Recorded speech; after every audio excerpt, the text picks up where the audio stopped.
महत्त्वाचा आता आजार आपल्या समोर येतोय तो म्हणजे महिलांमधला हृदयविकार. महिलांमध्ये आढळणाऱ्या हृदयविकाराची कारणं नेमकी काय असतात? महिलांमध्ये जी हृदयरोग होण्यामध्ये कारणांमध्ये सर्वात महत्त्वाचं आहे, की आपल्या शरीरामध्ये जे हॉर्मोनल बदल होतात. म्हणजे अच्छा. इस्ट्रोजेन जो हॉर्मोन आहे, जसं मी सांगितलं, की इस्ट्रोजेन हा स्त्रीमधला खूप महत्त्वाचा हॉर्मोन आहे. हं, जसं आपल्याला रजोनिवृत्तीनंतर इस्ट्रोजेनची पातळी कमी होते, तर हं. इस्ट्रोजेन कमी झाला तर नक्की काय होणार आहे? तर रक्तवाहिन्यांची लवचिकता पण कमी व्हायला लागते. ओके. कोलेस्ट्रॉलचं प्रमाण वाढायला लागतं आणि त्यामुळे कोलेस्ट्रॉलचं प्रमाण वाढणं आणि लवचिकता कमी होणं हे गणित असं आहे, की शिवाय त्याला एक जोड येते ओबेसिटीची. म्हणजे अशा हम्म. कारणांमुळे there are possibilities, there are शक्यता वाढतात, की तिला हार्टला प्रॉब्लेम होण्याची भीती वाढायला लागते. ओके. आणि जे डायबिटीज जर का तिला असेल, डायबिटीज, मधुमेह हे कारण आहे, जे पुढे जाऊन हृदयरोगामध्ये परिणित होण्याची शक्यता असते. त्यामध्ये पोटाची चरबी वाढणं किंवा सोबतीला जर का पी-सी-ओ-डी सारखे त्रास असेल, इन्सुलिन रेझिस्टन्ससारखे त्रास असतील, तर त्या स्त्रीला पुढे जाऊन हृदयरोग होण्याची शक्यता वाढते.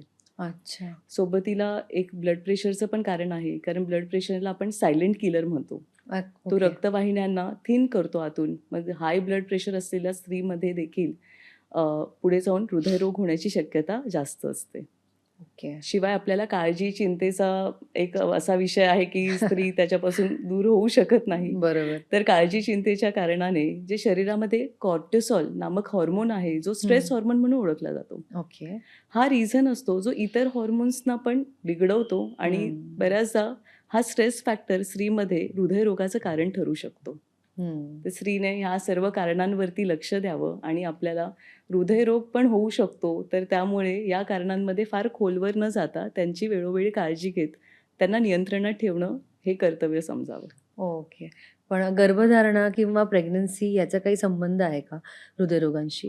हो, गर्भधारणामध्ये काय होतं, की शरीरामध्ये खूप बदल होतात. म्हणजे स्त्रीच्या शरीरामध्ये हॉर्मोनल बदल होतात. मग काही हां. नवीन हॉर्मोन्स पण येतात. आता एस-सी-जी नामक हॉर्मोन आला, की तो दुसऱ्या हॉर्मोन्समध्ये पण बदल निर्माण करतो. ओके. आता स्त्रीच्या शरीराला त्यावेळी ऑलरेडी कसं असतं, की तिच्यावरती लोड असतो.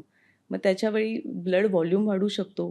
स्त्रियांमध्ये कॉमनली बघायला जाणारे प्रॉब्लेम्समध्ये प्री एक्लेम्सिया म्हणजे हाय ब्लड प्रेशर सारखे त्रास दिसू शकतात. हं. म्हणजे रक्तवाढीमध्ये रक्तदाबामध्ये वाढ होऊ शकते तिच्या ओके. ड्युरिंग प्रेग्नन्सीच्या टाईममध्ये आणि जसं मधुमेहामध्ये ची लक्षणं पण स्त्रीमध्ये दिसतात, ज्याला हं. आपण जेस्टेशनल डायबिटीज म्हणतो. हं. शरीरामध्ये फ्लुइड रिटेन्शन होऊ शकतं, हृदयाची धडधड वाढू शकते.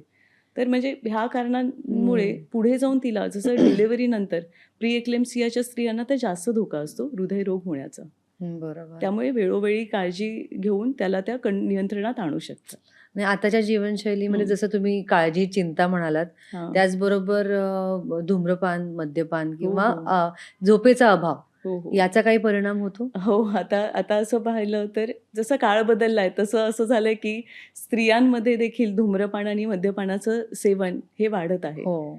जसं आपण सर्वच बाबतीमध्ये आहोत, म्हणजे पुरुषांच्या बरोबरी करतोय, तर जिथे आपण स्ट्रेस पण हँडल करायला लागतो. काही वेळा हं. स्त्रिया स्ट्रेस हँडल नाही करू शकत आणि धूम्रपान, मद्यपानामध्ये पण बघितलं की स्त्रियांचं ते सेवन पण वाढलेलं आहे. पण धूम्रपानाबद्दल मी म्हणेन तर ते खूप घातक आहे. इव्हन पुरुषांपेक्षाही ते स्त्रीला घातक आहे, तर ते टाळलं हं. पाहिजे. ओके. मद्यपानामध्ये काय होतं, की खूप अतिरिक्त कॅलरीजचं सेवन होतं आणि जे आपल्या लिव्हरसाठी किंवा आपल्याला ओबेसिटीमध्ये ढकलू शकतं आणि ओबेसिटी हे पण बऱ्याच प्रॉब्लेम्सचं कारण असतं. त्यामुळे या 2 गोष्टींना तर नक्कीच टाळलं पाहिजे. ओके. पुरेशी झोप न होणं याच्यासाठी आपली जीवनशैलीच कारणीभूत आहे. बऱ्याचदा आपण बघतो, की मोबाईलमध्ये बराच वेळ आपला जातो, की मोबाईलच्या ज्या ब्लू लाईट असतात ना, त्याच्यामुळे पण हं. आपल्याला मेलेटोनिनचं सिक्रेशन कमी होतं आणि त्याच्यामुळे आपली झोप पुरेशी होत नाही. पुरेशी झोप नाही झाली, तर त्याचे पण बरेच परिणाम शरीरावर होतात. तर या हं. सर्व गोष्टींना आपण अव्हॉइड केलं पाहिजे आणि जेवढी छान जीवनशैली तुम्ही जगाल, तेवढं तुमचं आरोग्य चांगलं राहणार आहे. Great, great. हं. मॅम एक खूप मोठी भीती सगळ्यांच्या मनात असते. हं. ती म्हणजे छातीत दुखणं. हं. हे हार्ट अटॅकचंच लक्षण असतं का कायम? हो, बरोबर. कारण हे आम्ही पण क्लिनिक लेव्हलमध्ये बघतो. पेशंट्सना छातीत दुखायला लागल्यावर ते खूप घाबरलेले असतात. हं. कारण अशी भीती आहे ना, की छातीत दुखलं तर पण मला असं वाटतं, की म्हणजे छातीत दुखणं हे लक्षण आपण इग्नोर नाही करू शकणार, पण थोडंसं समजून घेऊ त्याला. हां. आता छातीत दुखतंय, पण त्यासोबत आपल्याला म्हणजे कधी-कधी हे लक्षण का निर्माण होतं? बऱ्याचदा गॅसेस झालेत, खूप ॲसिडिटी झाली. आपण म्हणतो ना पित्त वाढलंय, हां. तर त्यावेळी पण आपल्या छातीत दुखू शकतं. ओके. एखादा मसल आपला इकडचा छातीजवळचा पूल झालाय काही व्यायाम करताना वगैरे, तर त्या कारणानेही किंवा काम करताना आपल्याला जोर आला तिकडे, तर त्या कारणाने आपल्या छातीत दुखू शकतं. हं. किंवा आपण खूप स्ट्रेस घेतो, तेव्हा पण आपल्याला असं छातीमध्ये दुखल्यासारखं वाटतं. तर अशी इतर कारणंही असतात. पण ओके. आपण दुर्लक्ष तर नाही करू शकणार त्याकडे.